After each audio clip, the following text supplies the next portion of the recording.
മഴതോരും മുൻപേ സീരിയലിന്റെ latest episode review ആണ് പറയുന്നത്. അങ്ങനെ രോഹിത്തിന് അലീനെ പരിചരിക്കുന്ന ആ ഒരു രംഗമാണ് കാണിക്കുന്നത്. മുഖം കഴുകി കൊടുക്കുന്നതും ബ്രഷ് ചെയ്യാൻ സഹായിക്കുന്നതൊക്കെ അലീന കൂടെ തന്നെയുണ്ട്. ഇതൊക്കെ കൃഷ്ണമോളാണ് ബാലചന്ദ്രനെ കാണിച്ചു കൊടുക്കുന്നത്. ബാലചന്ദ്രൻ ഇതൊക്കെ കണ്ടിട്ട് ശരിക്കും അങ്ങ് അത്ഭുതപ്പെട്ട് നിൽക്കുകയാണ്. അലീന ചെയ്യുന്ന ഓരോ കാര്യം കാണുമ്പോൾ അദ്ദേഹത്തിന് വലിയ സന്തോഷം തോന്നി. ഒരമ്മ മക്കളെ നോക്കുന്നത് പോലെയല്ലേ അവൾ ഓരോ നിമിഷവും രോഹിത്തിനെ നോക്കിക്കൊണ്ടിരിക്കുന്നത്. രോഹിത്ത് ഛർദ്ദിച്ച് ദേഹം മുഴുവൻ മോശമായിട്ട് പോലും ഒരു അറപ്പും വെറുപ്പുമില്ലാതെ അവനെ വൃത്തിയാക്കാൻ അലീന അവിടെ ഉണ്ടായിരുന്നു. ഇതൊക്കെ കണ്ടപ്പോൾ അലീനയോട് ബാലചന്ദ്രന് വല്ലാത്തൊരു ബഹുമാനം തോന്നി. അച്ഛൻ കൃഷ്ണമോളോട് പറഞ്ഞു, വാ മോളെ നമുക്ക് പോവാമെന്ന്. അന്നേരം കൃഷ്ണമോള് ചോദിച്ചു, അതെന്താ അച്ഛാ നമ്മളിവിടെ നിൽക്കാത്തത് എന്ന്. വേണ്ട മോളെ, നമ്മൾ അവിടെ വന്നിട്ട് അവരെ ബുദ്ധിമുട്ടിക്കൊന്നും വേണ്ട. അവൾ കാര്യങ്ങളൊക്കെ ചെയ്തു കൊടുക്കട്ടെ. അവൻ അവളുടെ സഹോദരനല്ലേ, അമ്മക്ക് തുല്യമാണ് അവള്. ഇതൊക്കെ നിന്റെ അമ്മയോട് പറഞ്ഞാൽ മനസ്സിലാവില്ലല്ലോ. അവൾക്കത് ചിന്തിക്കാനുള്ള ബുദ്ധി പോലുമില്ല എന്ന് അച്ഛൻ പറയുമ്പോൾ കൃഷ്ണമോള് പതിയെ ഇടപെട്ടു. അല്ലച്ച, ബബിതേച്ചിയുടെ കാര്യം അറിഞ്ഞോ? ചേച്ചി ഇപ്പോൾ പഴയതുപോലെയൊന്നുമല്ല. ചേച്ചി ഒരുപാട് മാറിക്കഴിഞ്ഞു. അലീന ചേച്ചിക്ക് തൻ്റെ ഡ്രസ്സ് വരെ കൊടുത്തു. ഇന്നലെ രാത്രി രോഹിതേട്ടന് വയ്യാതായപ്പോൾ അലീന ചേച്ചി കിച്ചണിൽ വെള്ളം തിളപ്പിക്കാൻ പോയതായിരുന്നു. അപ്പോൾ അലീന ചേച്ചി ചുക്കുകാപ്പിയുമായി വന്നപ്പോൾ പുറകെ ബബിതേച്ചിയും വെള്ളമായി ചെന്നു. അവർക്കിപ്പോൾ അലീന ചേച്ചിയോട് സ്നേഹമൊക്കെ തോന്നി തുടങ്ങിയിട്ടുണ്ട്. ബബിതേച്ചി മാറിയെന്ന് കൃഷ്ണമോള് പറഞ്ഞപ്പോൾ ബാലചന്ദ്രന് ശരിക്കും അത് വിശ്വസിക്കാൻ പറ്റിയില്ല.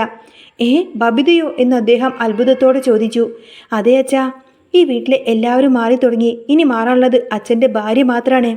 അവരും കൂടി മാറിക്കഴിഞ്ഞാൽ പിന്നെ അലീന ചേച്ചി നമുക്ക് ഒരാളല്ലേ എന്ന് കൃഷ്ണമോള് ചോദിച്ചു. പക്ഷേ ബാലചന്ദ്രൻ അത് സമ്മതിച്ചു കൊടുക്കുന്നില്ല. നിന്റെ അമ്മ നിന്റെ ചേച്ചിയെ സ്നേഹിക്കുമെന്ന് നിനക്ക് തോന്നുന്നുണ്ടോ എന്ന് അദ്ദേഹം തിരിച്ചു ചോദിച്ചു. അപ്പോൾ കൃഷ്ണമോള് പറഞ്ഞു, അച്ഛൻ സത്യങ്ങളൊക്കെ തുറന്നു പറഞ്ഞാൽ അമ്മ ചിലപ്പോൾ സ്നേഹിച്ചു തുടങ്ങിയാലോ എന്ന്. അന്നേരം അച്ഛൻ തീർത്തും പറഞ്ഞു, അതൊക്കെ നിന്റെ തോന്നലാ മോളെ. വൈജയന്തി ആരാണെന്ന് നിനക്കറിയില്ല. രോഹിത്തും ബബിതയുമൊക്കെ സ്നേഹം കാണിക്കുന്നത് പോലെ വൈജയന്തി ഒരിക്കലും ചെയ്യില്ല. അവൾ ഒരു തെറ്റുകാരിയാണ്. മക്കളെല്ലാം അറിഞ്ഞു എന്ന് മനസ്സിലാക്കി കഴിഞ്ഞാൽ അവൾ സ്വയം ജീവൻ അവസാനിപ്പിക്കാനേ നോക്കത്തുള്ളൂ. അവൾക്ക് അവളുടെ അഹങ്കാരവും വാശിയുമാണ് വലുത്. ഒരിക്കലും അലീനയെ മകളായി സ്വീകരിക്കില്ല അവള്. അവൾ നരകത്തിലേക്ക് പോകൂ എന്ന് ദേഷ്യത്തോടു കൂടെ പറയാണച്ഛൻ. എങ്കിലും സത്യം പറയണ്ടേ എന്ന് കൃഷ്ണമോള് ചോദിക്കുമ്പോൾ, ഇപ്പൊ വേണ്ട മോളെ, അവളുടെ അഹങ്കാരം ഒന്ന് അവസാനിക്കട്ടെ. അഹങ്കാരം മൂർധന്യത്തിൽ നിൽക്കുന്ന ഈ സമയത്ത് അലീനയെ സ്നേഹിക്കാൻ പറ്റാത്തൊരവസ്ഥയിൽ അവൾ ഇതറിയണം. അന്ന് താൻ അവൾക്ക് മറുപടി കൊടുത്തോളാമെന്ന് ബാലചന്ദ്രൻ പറഞ്ഞു. മോൾ ഏതായാലും താഴേക്ക് പോയിക്കോ. ആങ്ങളെയും പെങ്ങളും അവിടെ ഉണ്ടല്ലോ. അലീനെ തന്നെയാണ് അവനെ നോക്കാൻ ഏറ്റവും നല്ല ആള് എന്ന് ബാലചന്ദ്രൻ പറഞ്ഞ് അവിടെ നിന്നും പോയി. കൃഷ്ണമോള് ആകെ ആശയക്കുഴപ്പത്തിലാണ്. അച്ഛനും അമ്മയും ചേച്ചിയും ഒക്കെയായി ഒരു സന്തോഷമുള്ള വീടാണല്ലോ അവൾ ആഗ്രഹിക്കുന്നത്.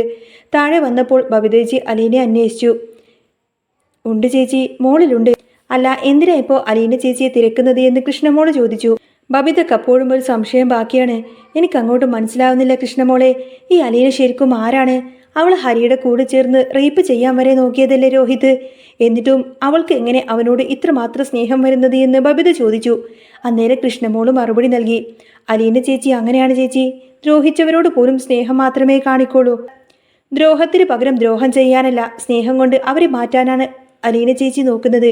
ഇനിയെങ്കിലും ചേച്ചി അത് മനസ്സിലാക്കാൻ നോക്കിയെന്ന് കൃഷ്ണമോള് പറഞ്ഞ് അവിടെ നിന്നും പോയി. ബബിത വീണ്ടും അവിടെ തന്നെ ഇങ്ങനെ അതിനെപ്പറ്റി ആലോചിച്ച് നിൽക്കുകയാണ്.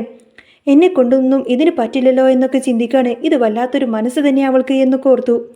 തിരിച്ചു വന്ന കൃഷ്ണമോള് ബബിതയോട് വീണ്ടും പറഞ്ഞു, ചേച്ചി ഇപ്പം കണ്ടില്ലേ അലീന ചേച്ചിയുടെ സ്വഭാവം? മുൻപ് ദേഹത്ത് മണ്ണെണ്ണ ഒഴിച്ചവരെ പോലും അവൾ പോലീസിന് കൊടുക്കാതെ വിട്ടവളാണ്. ചേച്ചി പോയി അമ്മയോടും ഇതൊക്കെ ഒന്ന് പറഞ്ഞു കൊടുക്ക്. നമ്മളെല്ലാവരും അലീന ചേച്ചിയുടെ കൂടെയാണെന്നറിയുമ്പോൾ അമ്മക്ക് ദേഷ്യം വരും. പക്ഷേ അതിലൊരു ശരിയുണ്ട്, അവർക്കും തോന്നും. മനുവേട്ടൻ പറഞ്ഞത് ചേച്ചി ഇന്ന് ഇരുത്തി ചിന്തിച്ചു നോക്ക്. അലീന ചേച്ചി ഈ വീട്ടിൽ അത്രക്കധികം ഇമ്പോർട്ടൻ്റ് ആണ്. അമ്മ ചെയ്യേണ്ട കാര്യങ്ങളാണ് അവളിപ്പോൾ അവിടെ ചെയ്യുന്നത്. അപ്പോൾ അമ്മക്ക് തുല്യമല്ലേ അവള്? ഇനി ബാക്കിയൊക്കെ ചേച്ചിയുടെ ഇഷ്ടം പോലെ. റൂമിൽ പോയി ആ മുടിയനൊന്ന് മെസ്സേജ് അയക്കാതിരിക്ക്. മുടിയനെ സൂക്ഷിക്കണമെന്ന് അലീന ചേച്ചി അന്നേ പറഞ്ഞതാണ്. അത് കേൾക്കാതെ ഇറങ്ങിപ്പോയിട്ടാണ് രോഹിതേട്ടൻ ഇപ്പോൾ ഈ അനുഭവിക്കുന്നത്. ആ അവസ്ഥ ചേച്ചിക്കുണ്ടാവാതിരിക്കാൻ വേണ്ടിയിട്ടാണ് ഞാൻ ഈ പറയുന്നത് എന്നും കൂടി കൃഷ്ണമോള് കൂട്ടിച്ചേർത്തു. അങ്ങനെ കൃഷ്ണമോൾ അവിടെ നിന്ന് പോയി. അതോടുകൂടെ ബബിതയ്ക്ക് ചെറിയൊരു പേടി തുടങ്ങി. അലീന പറഞ്ഞതുപോലെ അവൻ ശരിക്കും കഞ്ചാവും പെണ്ണുപിടിയനുമൊക്കെ ആയിരിക്കോ എന്നുവരെ അവൾ ചിന്തിച്ചു തുടങ്ങി. മറ്റൊരു വശത്ത് വൈജയന്തി ഫോൺ വിളിക്കാണ്. ശിവശങ്കരും കമലയുമായിരിക്കും ആദ്യം ആ ഒരു കോൾ വിളിക്കുന്നത്. എന്തൊക്കെയുണ്ട് വൈജയ വിശേഷം? പുതിയ ജീവിതമൊക്കെ എങ്ങനെ പോകുന്നു എന്ന് ചോദിച്ചപ്പോൾ വൈജയന്തിക്ക് അങ്ങ് ദേഷ്യം വന്നു. ഇതിപ്പോൾ പുതിയ ജീവിതമാണോ? വേണമെങ്കിൽ രണ്ടാം ജന്മം എന്ന് പറയാം. കമലയുടെ കെട്ടിയനും തൻ്റെ മൂത്താങ്ങളെയും കൂടി എന്നെ വല്ലാത്തൊരു കുരുക്കിലാണല്ലോ പെടുത്തിയിരിക്കുന്നത് എന്ന് വൈജ പരാതിപ്പെട്ടു. എന്ത് കുരുക്കിയെന്ന് കമലമ്മ ചോദിച്ചപ്പോൾ, ഇവിടെ ഞാൻ കാണുന്നതൊക്കെ പറഞ്ഞാലേ നിങ്ങൾക്ക് മനസ്സിലാവൂ എന്ന് വൈജ പറഞ്ഞു. അലീന അവിടെ ഉണ്ടോ എന്ന് ചോദിച്ചപ്പോൾ വൈജയന്തി അങ്ങ് പൊട്ടിത്തെറിക്കാണ്. പിന്നെ അവളില്ലാതെ അവൾ എവിടെ പോവാനാ? ബാലചന്ദ്രൻ അവളെ എവിടെ നിന്നും ഇറക്കി വിടുമെന്ന് തോന്നുന്നുണ്ടോ? എല്ലാവർക്കും ഞാൻ അവളുമായി അഡ്ജസ്റ്റ് ചെയ്ത് പോകണമെന്നാണ് ആഗ്രഹം. നിന്റെ കെട്ടിയോനടക്കം എന്നെ ഇവിടെ കൊണ്ടുയാക്കിയിരിക്കുന്നത് അതിനു വേണ്ടിയിട്ടാണ്. പക്ഷേ ഈ വൈജയന്തി അങ്ങനെ വിട്ടുകൊടുക്കാനൊന്നും തീരുമാനിച്ചിട്ടില്ല. ഒന്നുകിൽ അവൾ അല്ലെങ്കിൽ ഞാൻ. ഇനി ഈ വീട്ടിൽ ഒരാൾ മാത്രമേ ഉണ്ടാവൂ. 2-3 ദിവസത്തിനുള്ളിൽ തന്നെ അവളെ ഞാൻ എവിടെ നിന്നും ഇറക്കി വിടും, അല്ലെങ്കിൽ ഞാൻ ഇവിടെ നിന്നും ഇറങ്ങിപ്പോകുമെന്നൊക്കെ വൈജയന്തി പറഞ്ഞു. കമല അവളെ ശാന്തനാക്കാൻ നോക്കി. നീ ഒന്ന് അടങ്ങ് വൈജയെ. കുടുംബം വിട്ട് ഒരിക്കലും ഒരു കളിക്കും നീ നിൽക്കണ്ട. നിനക്ക് 3 മക്കളല്ലേ ഉള്ളത് എന്ന് കമലമ്മ പറഞ്ഞു. പെട്ടെന്ന് ശിവേട്ടൻ ഫോൺ അങ്ങ് വാങ്ങിച്ചു ചോദിച്ചു, നിനക്കിപ്പോൾ എന്താ വേണ്ടത് വൈജയെ? എനിക്ക് വേണ്ടത് മനസ്സമാധാനാണ്. അത് തരാൻ നിങ്ങൾക്ക് പറ്റുമോ എന്ന് വൈജയന്തി തിരിച്ചു ചോദിച്ചു. മനസ്സമാധാനം കടയിൽ നിന്ന് വാങ്ങിത്തരാൻ പറ്റുന്ന ഒന്നുമല്ലല്ലോ എന്ന് ശിവേട്ടനും പറഞ്ഞു.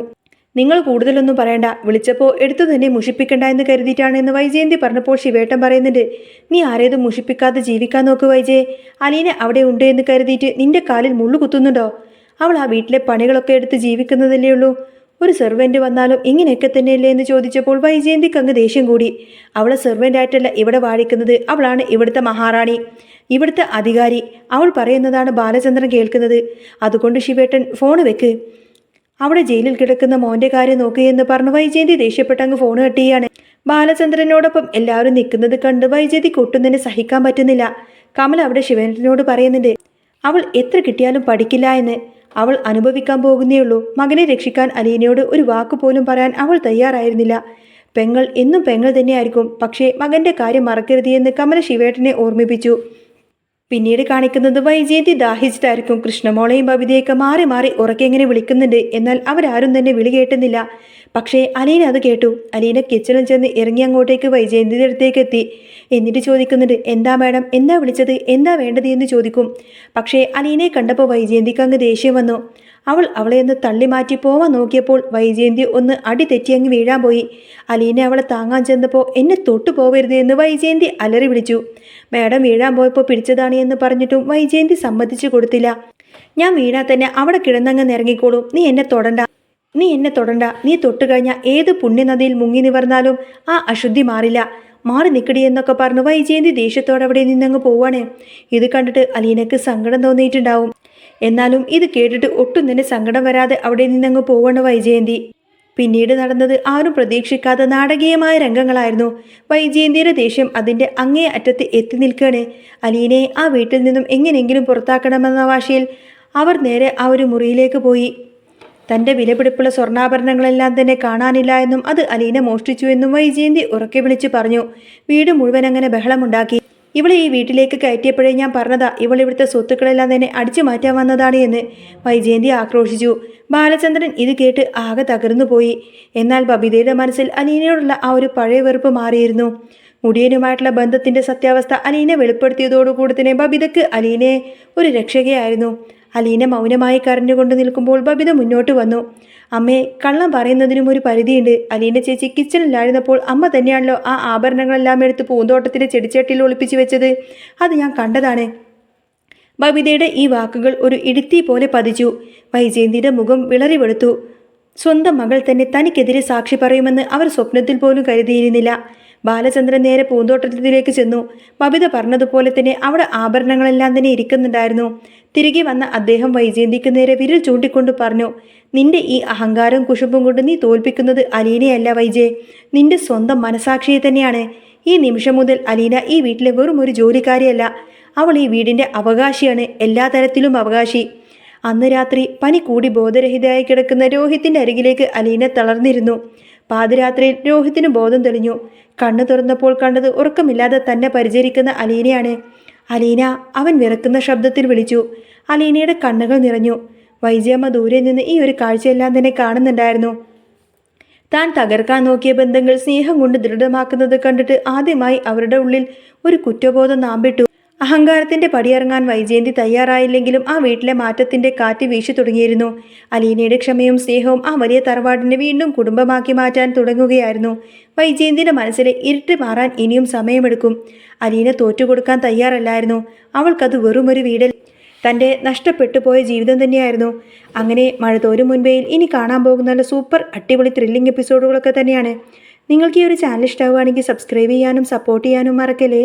നെക്സ്റ്റ് വീഡിയോ ഉടനെ വരാം. ബൈ.